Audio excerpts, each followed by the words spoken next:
What if everything you believe you're doing to evolve spiritually is actually hindering your transformation?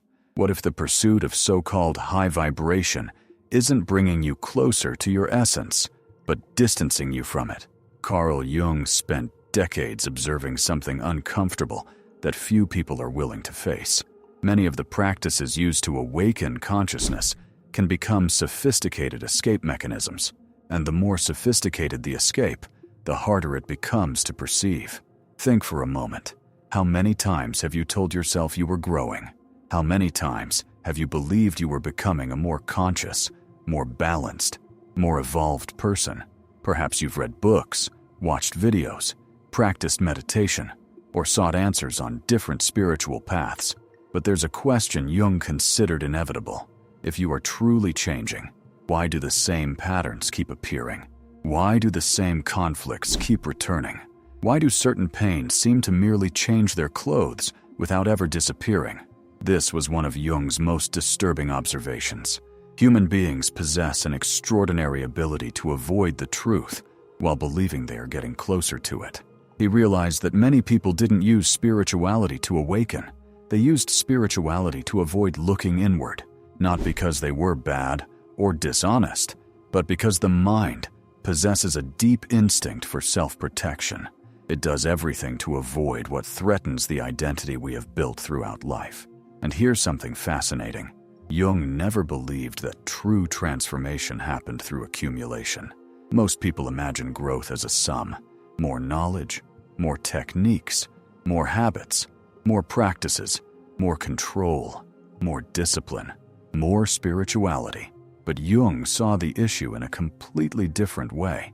For him, transformation didn't happen when you added something new. It happened when something false ceased to exist. Imagine a statue hidden inside a block of stone. The sculptor doesn't create the statue by adding material. He reveals it by removing everything that prevents its form from appearing. According to Jung, your true nature already exists. Your authenticity already exists. Your higher consciousness already exists. The problem is that it is buried under layers of conditioning, fears, adaptations, and masks built up over the years. And that completely changes the question. The question is no longer, what do I need to acquire in order to evolve? And it becomes, what do I need to give up to become who I truly am? This question seems simple, but Jung discovered that it produces enormous discomfort, because almost everyone wants to change. Very few people want to lose what prevents them from changing. There is a profound difference between desiring transformation and accepting the price of transformation. When someone says they want to evolve, they usually imagine gaining something: more peace, more clarity, more confidence, more prosperity, more balance. But Jung observed that true evolution requires losses: psychological losses, emotional losses, loss of identities that for a long time served as shelter. And it is precisely at this point that most people back down, because the ego accepts growth, but he fiercely resists dying. Throughout thousands of clinical sessions, Jung began to notice a striking pattern. People sought answers to their suffering, but were rarely prepared to let go of what created that suffering. They wanted freedom without letting go of their chains. They wanted peace without abandoning the internal conflicts that fueled their daily lives. They wanted a new life without letting the old one end. It was by observing this pattern repeatedly that Jung identified something fundamental. What we call heightened consciousness is not a state that we achieve. It is a state that emerges when the lockdowns disappear. But what are these obstacles? What are the invisible structures that keep so many people trapped exactly where they are? Among all of Jung's discoveries, there is one that is perhaps the most unsettling of all. It involves something that most people consider a quality, something that usually receives praise, something that seems morally correct. But according to Jung, it can become one of the greatest psychological prisons in life. He called this structure persona. The persona is the mask we show to the world. It's the version of ourselves constructed to be accepted, to be admired, to be approved. From a very young age, we learn a silent lesson. Some parts of us receive love. Others are rejected. Some emotions are welcome. Others are convicted. Some behaviors receive applause. Others cause estrangement. So we started to adapt.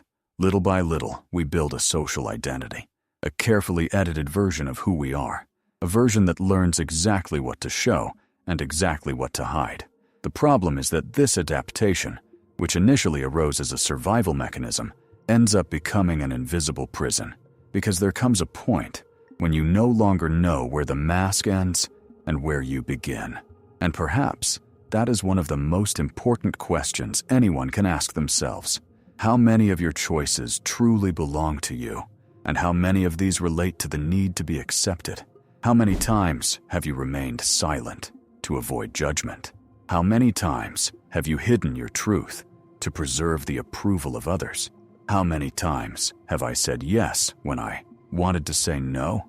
How many times have you sacrificed your authenticity to maintain an image? Jung observed that most people believe they are living their own lives, when in reality, they are carefully managing how others perceive them. And that requires a gigantic amount of energy, because keeping a mask on is never free. There is a psychological cost. There is an emotional cost involved. There is a spiritual price to pay. The more energy you invest in appearing to be a certain person, the less energy you have left to discover who you really are. And here a fascinating paradox arises. Many people believe they are seeking awareness, but they are only perfecting their masks. They are not becoming more authentic. They are becoming more skilled at appearing authentic. And that difference changes everything, because true transformation begins precisely when the need to appear to be something becomes less important than the need to be true. But there is a problem. When the persona begins to weaken, something terrifying happens. You run the risk of disappointing people. You run the risk of being misunderstood. You run the risk of losing approval. And it is precisely at this moment that a question arises that could change your entire life. Who would you be if you no longer had to prove that you are a good person? Carl Jung believed that answering this question honestly was the first step toward real transformation. But that's just the most superficial layer of the journey, because there is an even deeper trap hidden behind the persona. It's a trap so well disguised that many people spend their entire lives believing it to be a virtue. And that's exactly what we're going to explore next. There's a reason why so many people reach the end of the day emotionally exhausted without understanding exactly why. They believe they are carrying their own problems, but in reality, they are carrying pains, responsibilities, and battles that never belong to them. Carl Jung observed this phenomenon repeatedly throughout his life. Intelligent, sensitive, and deeply empathetic people came to him seeking answers to their suffering, and often discovered something surprising.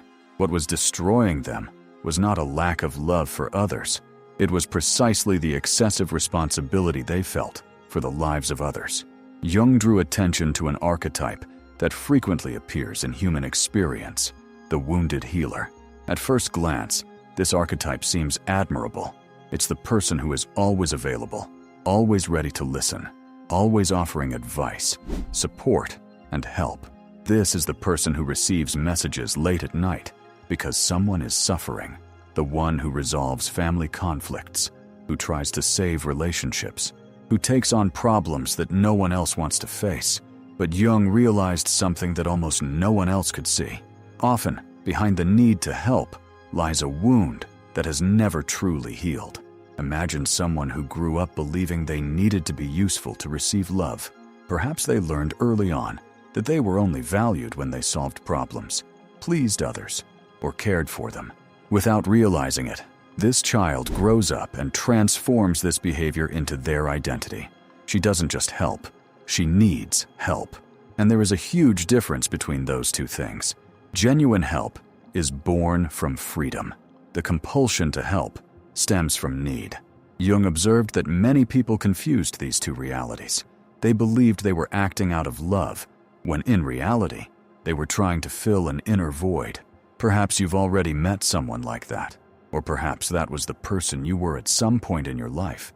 That person who worries more about other people's problems than their own, who spends hours trying to advise someone who doesn't want to change, who invests emotional energy in people who continually repeat the same mistakes, who feels guilty when they can't solve someone's suffering.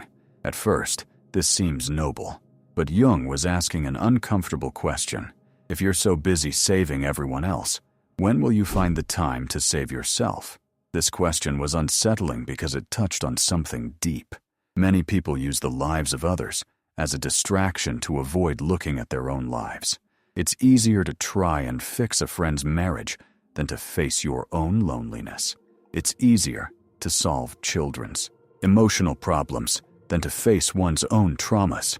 It's easier to advise someone about courage than to admit your own fears. And the more someone avoids their own wounds, the more they tend to become an expert at the wounds of others. Jung realized this countless times. People who dedicated decades to helping everyone around them often carried deep pains they had never faced before. The suffering of others became a permanent occupation, a sophisticated form of escape, because as long as there is someone to save, there is no need to look inside. There is also another aspect that Jung considered extremely important. Many people build their entire identity around the idea that they are needed. They don't know who they are without that role. When someone needs them, they feel valued. When someone asks for help, they feel a sense of purpose. When someone depends on them, they feel important. But what happens when nobody needs it anymore? That's the question that's frightening, because it reveals a difficult truth. Perhaps the desire to help is not only related to the well-being of others. Perhaps it's related to the fear of being worthless. Without that role, Jung observed that some individuals, without realizing it, created relationships where there was always someone to rescue. There was always a crisis. There was always a problem. There was always someone who was emotionally dependent. And strange as it may seem, some of them needed it to continue, because if everyone became emotionally independent, they would be forced to discover who they are beyond the role of savior. This discovery can be deeply uncomfortable. Imagine someone who has spent 20 years being the strong person in the family, the person who solves everything, the person who takes care of everyone. Now imagine that suddenly nobody needs her anymore. The resulting silence can be frightening, because within that silence emerges a question that has been hidden for decades. Who am I when I'm not saving anyone? For Jung, this question marks the beginning of a true transformation, because it forces the individual to find value in their own existence, not in their usefulness to others. This doesn't mean becoming cold. It doesn't mean abandoning people. It doesn't mean ceasing to be compassionate. On the contrary, it means finally learning to love without controlling, helping without sacrificing yourself, to support without taking on responsibilities that belong to the other person. There is a huge difference between offering a helping hand and carrying someone on your back. The first attitude strengthens, the second one weakens. Jung believed that one of the greatest demonstrations of respect for another human being is to allow them to face their own experiences, because it is through these experiences that growth occurs. When you constantly prevent someone from dealing with the consequences of their own choices, you may be preventing that person from experiencing the very learning process they need. This realization changes everything. Suddenly, helping no longer means solving. It comes to mean supporting. It ceases to mean controlling results. It comes to mean respecting processes. But there is a price to pay for this change. When you stop taking on responsibilities that aren't yours, some people get annoyed because they were used to his unlimited availability, with his ability to solve everything, with their willingness to carry burdens that belonged to them. Some will call him selfish. Others will say that you've changed. Some will even try to awaken your guilt. And it is precisely at this moment that Jung believed an important test takes place. Will you continue living to meet the expectations of others? Or will you finally begin to live in alignment with your own truth? Because higher consciousness doesn't arise when you learn to save everyone. It emerges when you learn not to abandon yourself while trying to save someone. But there is an even more subtle prison than the need to help, an invisible prison that accompanies millions of people every day. It makes you expend energy trying to convince others of who you are. It makes you explain your choices repeatedly. It makes you seek validation where there should only be inner confidence. And according to Jung, as long as this need exists, a portion of your freedom will remain in the hands of other people. How many decisions in your life were truly your own? And how many were made because, on some level, you needed other people to approve, understand, or validate what you were doing? Carl Jung realized that this is one of the most invisible psychological prisons of human experience. It doesn't present itself as fear. It doesn't present itself as dependence. On the contrary, often it disguises itself as communication, maturity, and a desire for connection.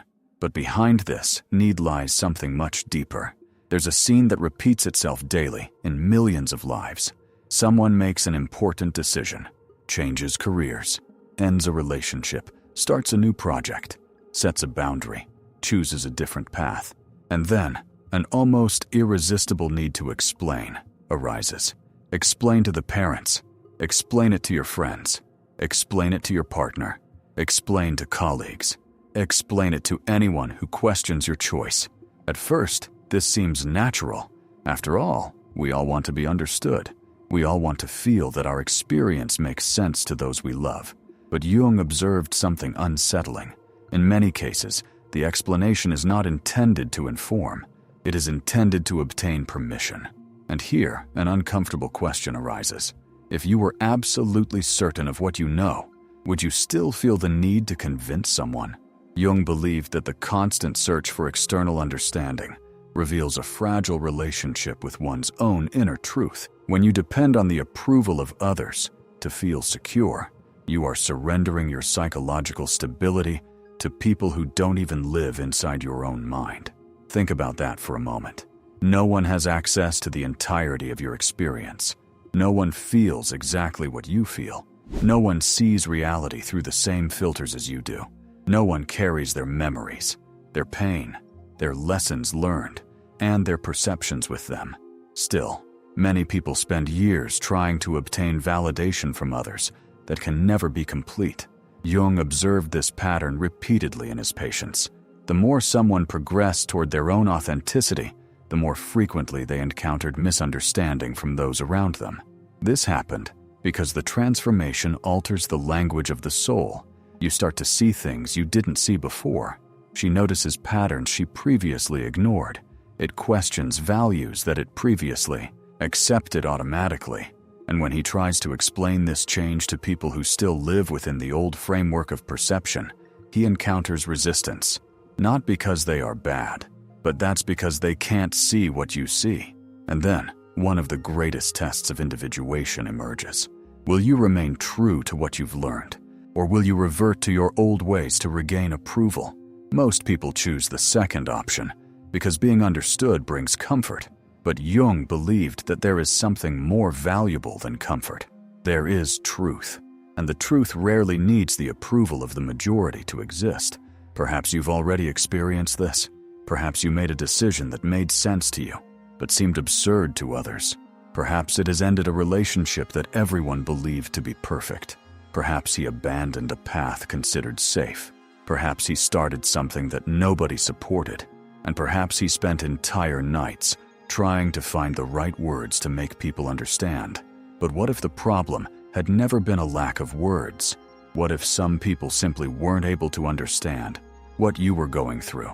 Jung said that one of the greatest sources of human suffering stems from the attempt to be seen by people who lack the psychological capacity to see. That idea seems harsh, but it explains numerous conflicts. Many people live emotionally exhausted lives because they are trying to be understood by individuals who interpret reality through completely different experiences. It's like trying to explain a color to someone who has never seen it. However sincere the explanation may be, there is an inevitable limit. And the more you insist, the more energy you waste. Something curious happens here. The need to be understood creates a silent trap. You begin to adapt your truth to make it more acceptable. It softens opinions. He hides his feelings. It modifies decisions. It shapes behavior, everything to reduce the discomfort of misunderstanding. Without realizing it, she puts on the persona she was trying to abandon again, and what seemed like a search for connection transforms itself once again into a search for approval.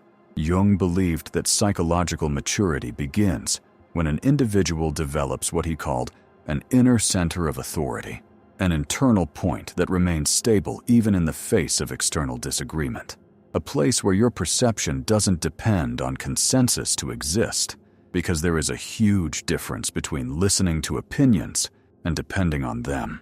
There is a huge difference between sharing your truth and needing it to be accepted, and there is a huge difference between wanting understanding and needing it to feel valid. Can you see that difference in your own life?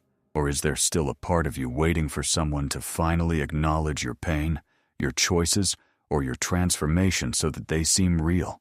This question often reveals much more than we imagine, because often the need to be understood is not related to others. It's related to a lack of self-confidence.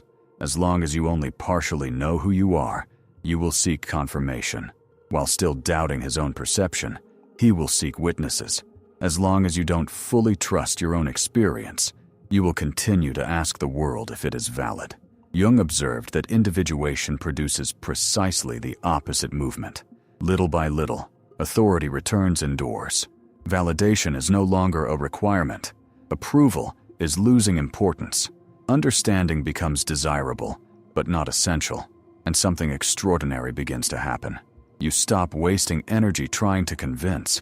It then uses that energy to live. It seems simple, but it's a revolutionary change, because persuading others is a never-ending task. There will always be someone who disagrees. There will always be someone who criticizes. There will always be someone who interprets your life through their own fears and limitations. If your peace depends on the understanding of these people, your peace will never be stable. Jung understood this profoundly. Perhaps that's why many of his ideas were so controversial during his lifetime. He often wandered alone through psychological territories that few could understand, and yet it continued, not because he was indifferent to the opinions of others, but because he had learned something fundamental. Inner truth doesn't need unanimity to exist. And here we find a fascinating paradox. The less you need to be understood, the more authentic your relationships become, because then you stop connecting through constant explanation. You begin to connect through presence.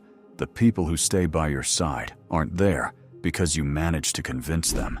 They are there because they can see you without you having to constantly justify yourself. But there is a price. There's always a price to pay. When you let go of the need to be understood, some relationships inevitably drift apart because they were sustained by their need for validation. They were supported by the role you played. They were sustained by the constant negotiation of their own identity. When this dynamic disappears, certain connections lose their foundation. This scares a lot of people because temporary loneliness feels like a threat. But Jung believed that there is something more dangerous than being alone. It's about remaining surrounded by people while neglecting yourself. And just when you begin to develop this inner sovereignty, when you learn to stand firm, even without approval, when you stop having to explain your existence to the whole world, a new trap arises before you, an even more subtle trap, even more emotional, even harder to notice, because it doesn't involve how you see yourself. It involves how you see others. And that's exactly where many years of unnecessary suffering begin. There is one of Carl Jung's most well-known quotes that few people truly understand. He said, "Until you make the unconscious conscious, it will direct your life, and you will call it fate." This quote doesn't just speak to traumas or internal patterns. It also speaks to something extremely dangerous: projection. Jung believed that much of human suffering stems from the inability to see people as they truly are.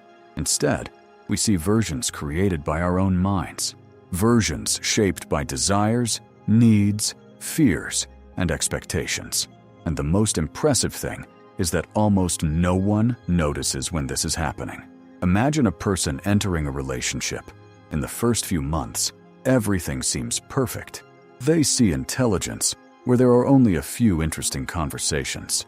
They see maturity, where there is only charm. They see commitment, where there are only promises. Gradually, they begin to build an idealized image of the other person. This image is not entirely false, but it's not entirely true either. It's a mixture of facts and fantasies, and that's exactly where the projection begins. Jung observed that the human mind has a natural tendency to fill empty spaces with expectations. When we don't fully know someone, our unconscious fills in the missing parts with what we wish to find. That's why so many disappointments seem to come out of nowhere. In reality, they don't just appear out of nowhere. Reality was present from the beginning. What changes is that fantasy finally loses its power. There's a curious fact observed by several researchers of human behavior. A large portion of relationships that end in the first few years don't end because the people have changed drastically. They end because the initial idealization fades and both begin to see who they really are. In other words, suffering often doesn't stem from change. It comes from revelation. Jung noticed this pattern repeatedly in his patients. People arrived devastated because someone had disappointed them. But upon further investigation, he often found a different story. The person wasn't suffering solely because of reality. I was grieving the death of a fantasy, and there is a huge difference between these two pains. When someone hurts us, we suffer from the experience. When a fantasy dies, we grieve the loss of an imagined future. We suffered because of everything we believed would happen, through conversations that will never happen, for moments that will never happen, according to the version of that person who never existed outside of our imagination. Think about it for a moment. How many times have you stayed in a situation too long because you believed in someone's potential, not the real person? No potential. What she could become. What would I do if I changed? What would he be able to build if he finally solved his problems? Jung believed that this is one of the most dangerous mechanisms of projection, because he turns hope into imprisonment. You stop relating to current reality. You begin to engage with a future possibility. And as long as that possibility exists, it becomes extremely difficult to make decisions. Wait a little longer. Give it another chance. It tolerates one more behavior, accept yet another disappointment, all because he remains infatuated with a potential version of that person. But there is something here that Jung considered even more profound. Projection rarely speaks only about the other. Actually, she talks a lot about you. When you insist on seeing qualities that aren't there, you're usually revealing internal needs that haven't yet been acknowledged. Perhaps you desperately need to believe that this person will change, because admitting otherwise would require a painful decision. Perhaps you need to believe that someone will finally offer you the love you never received. Perhaps you need to believe that someone will become trustworthy, because acknowledging reality would trigger old fears of abandonment or rejection. Do you realize what's happening? Projection doesn't stem solely from hope. It is born out of necessity, and deep emotional needs have an enormous power to distort perception. There is a famous psychological experiment that demonstrated something interesting. When people have an intense desire for a certain outcome, they become significantly more likely to interpret ambiguous information in a way that favors what they want to believe. In other words, the more you want something to be true, the harder it becomes to see the signs that show otherwise. Jung understood this mechanism decades before many modern studies confirmed something similar. He observed that the human psyche sees not only what exists, she sees what she needs to see in order to sustain certain internal narratives. And that explains why so many people ignore obvious signs. The signs are there, the behaviors are there, the evidence is there, but fantasy speaks louder, until a point is reached where reality becomes impossible to deny. And then the breakdown happens. The shock, disappointment, the feeling that it was all a lie. But Jung would say that it wasn't always a lie. It was often just projection. The person revealed exactly who they were. We simply chose to see something else. This understanding can be painful, but it is also profoundly liberating. because it gives the power back to you. If the problem lay solely with others, you would remain dependent on them. But when she realizes that some of the suffering was created by fantasy, she gains the ability to break that cycle.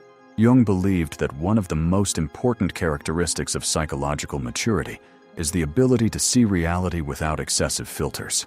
This doesn't mean becoming cold. It doesn't mean abandoning hope. It doesn't mean losing the ability to believe in people. It means something much more balanced. It means allowing people to be exactly who they are. Not even better, not even worse, only those who are. When you do this, something extraordinary happens. Decisions become clearer. Relationships become more honest. Expectations become more realistic. And the energy that was previously invested in fantasies is now used to build one's own life. But there is an even more difficult aspect to this journey, because letting go of fantasies about others is complicated. However, there is an even more powerful fantasy, a fantasy that we carry about ourselves, a story built over the years, an identity shaped by pain, experiences, and scars. And according to Jung, as long as this identity remains in control, no transformation will be complete, because the hardest projection to let go of isn't the one we place on others. It is the image we project onto who we believe ourselves to be. There's a question few people dare to ask themselves. Who would you be if your pain ceased to define your identity? Not who you would be without the difficult experiences you've lived through. Not who you would be without the scars you carry, but who you would be if they ceased to occupy the center of your story. Carl Jung realized that this is one of the most difficult stages of any psychological transformation, because there is a huge difference between having a wound and becoming the wound. There is a huge difference between carrying a story and living imprisoned within it.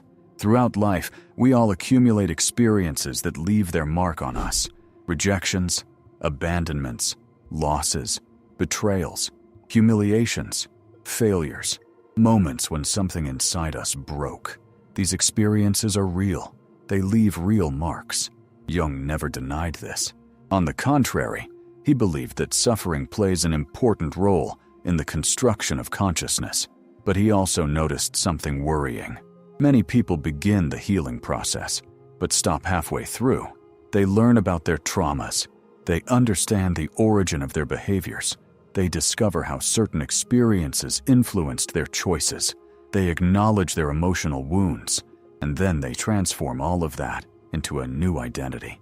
Without realizing it, they cease to be someone who has suffered. They become defined by their suffering. This change seems small, but it completely changes the direction of life, because what you identify with ends up influencing everything. It influences how one interprets events. It influences relationships, influence on expectations. It influences how you see the future. Jung realized that some people spent years studying their pain without ever freeing themselves from it. They could perfectly explain the reason for each insecurity. They knew the origin of every fear.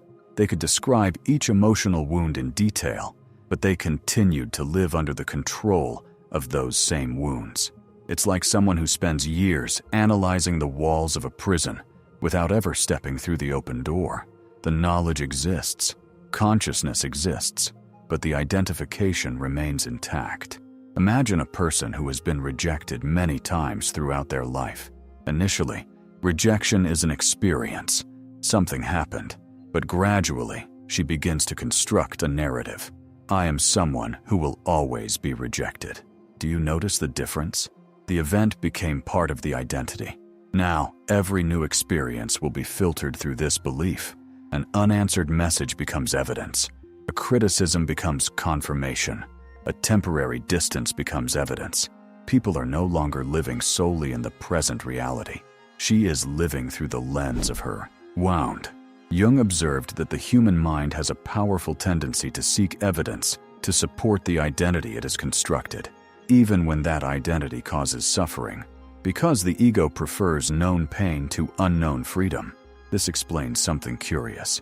Why do some people resist healing so much? At first glance, this seems absurd. Who would choose to continue suffering? But Jung realized that the issue is not so simple. When a wound becomes part of an identity, abandoning it creates an unexpected problem. You stop knowing who you are. If for years you were the abandoned person, who will you be when you no longer have to carry that label? If for decades you were a victim of circumstances, who will you be when you take control of your own life?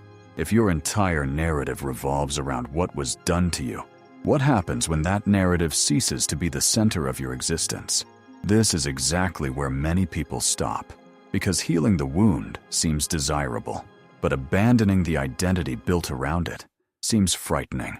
Jung encountered this phenomenon numerous times, people seeking help to overcome old pains, but unconsciously, they maintained a deep connection with these pains. Because they offered something. They offered explanations. They offered justifications. They offered a sense of belonging. They offered a coherent story about why life was difficult. And when something offers psychological security, even if it's a painful security, the ego is reluctant to let go. There's a story that illustrates this perfectly. Imagine someone who has spent years carrying an extremely heavy backpack. At first, the weight hurts. It causes suffering. It restricts movement. But with time, a person gets used to it. She learns to walk that way, learn to live that way. Now imagine someone taking that backpack away. Logic dictates that she should feel nothing but relief. But often something different happens.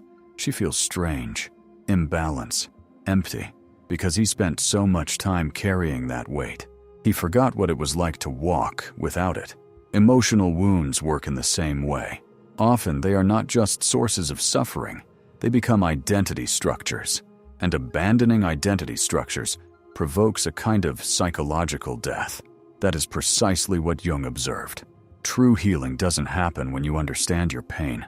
True healing happens when your pain ceases to be the primary explanation for your existence. This does not mean denying the past. It doesn't mean pretending nothing happened. This does not mean minimizing difficult experiences. It means something much deeper. It means to integrate. Integration is one of the central concepts in Jungian psychology. Integrating doesn't mean erasing. It's about inclusion without being dominated. It's about acknowledging the wound without living through it. It's about remembering the past without living in it. It's about carrying the experience with you without letting it determine your future. It seems simple, but perhaps it is one of the most difficult tasks in life, because there is a part of human nature that constantly seeks to return to familiar narratives, even when they limit their growth, even when they prevent new possibilities, even when they block its evolution. Jung believed that individuation requires courage precisely for this reason. It demands that you abandon old versions of yourself, even those built around pain, especially those built around pain, because as long as your identity is anchored in what happened to you, your energy will continue to be directed backward. And transformation requires movement in the opposite direction. It demands that you turn your attention to who you are becoming, not for whom it was, not for what he lost, not for what he suffered, but for that which may be born. And here lies something profoundly liberating. You are not the worst thing that ever happened to you. You are not defined by the abandonment you suffered. You are not the rejection you faced. You are not the failure you experienced. You are not the trauma you carried. These experiences are part of their history, but they are not the entirety of their being. Jung believed that there is something much greater within each individual, something that transcends all wounds, something that continues to exist even after the losses, even after the falls, even after the darkest moments. But to find that deeper part of yourself, you have to allow an old identity to die. And this death rarely happens in a comfortable way, because when the persona begins to crumble, when the need to save everyone disappears, when the search for validation loses its power, when projections are abandoned, and when the wounded identity ceases to control life, something unexpected happens. You are entering uncharted territory, a space where the old self no longer exists in the same way. But the new me hasn't fully emerged yet. And it was precisely this mysterious territory that Carl Jung considered one of the most important phases of all human transformation. If you've made it this far, you may have already realized something that Carl Jung deeply understood throughout his life. True transformation doesn't happen when you learn something new. It happens when you stop running away from what you already know. Throughout this journey, we've seen 5 psychological structures that keep millions of people trapped without them realizing it. The need to appear to be a good person, the compulsion to save everyone around them, the need to be understood, the tendency to project fantasies onto others, and the identity built around one's own wounds. At first glance, these structures appear different from one another, but Jung realized that they all share the same root: fear.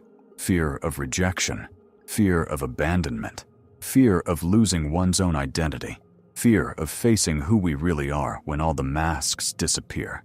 And perhaps that's exactly why so few people truly change, because change requires the courage to abandon old versions of yourself.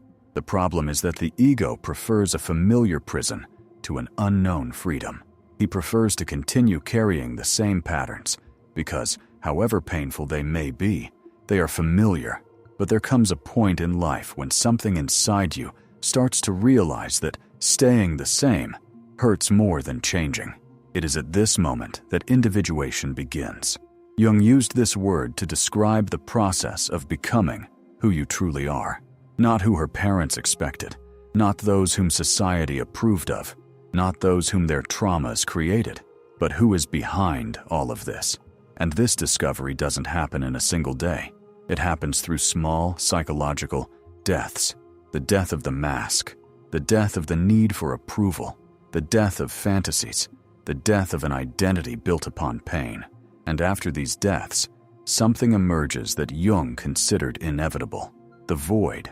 Many people believe that emptiness is a sign of failure, but Jung viewed emptiness in a completely different way. For him, emptiness was a sign of birth. When the old identity disappears, a period of uncertainty arises. You are no longer who you used to be, but he has not yet become who he will be.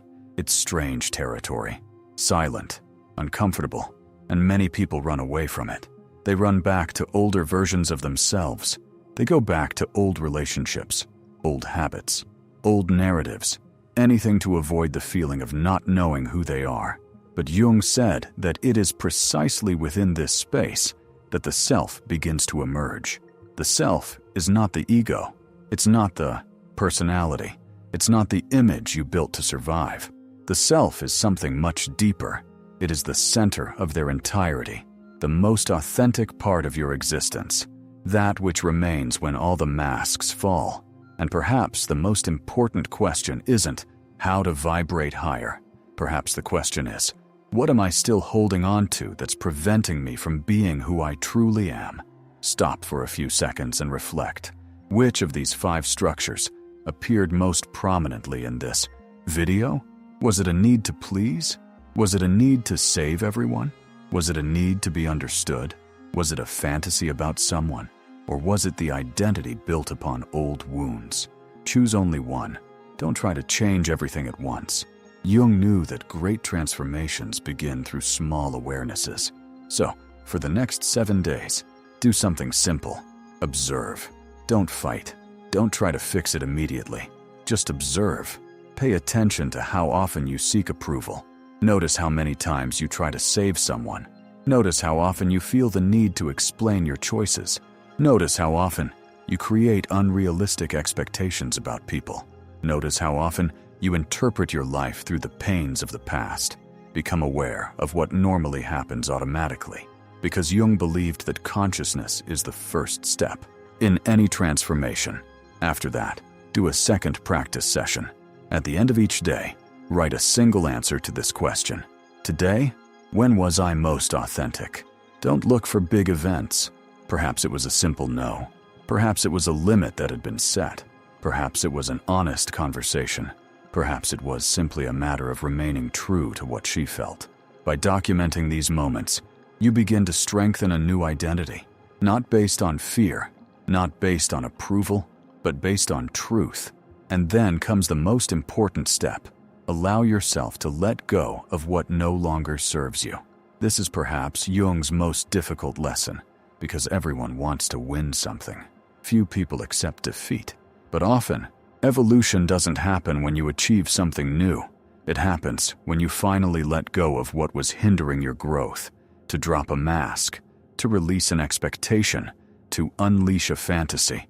Letting go of an older version of yourself. It's painful, but it's also liberating, because everything you let go of makes room for something more genuine to emerge. And one day, you realize something extraordinary. What I was looking for was never far away. He was never involved in techniques.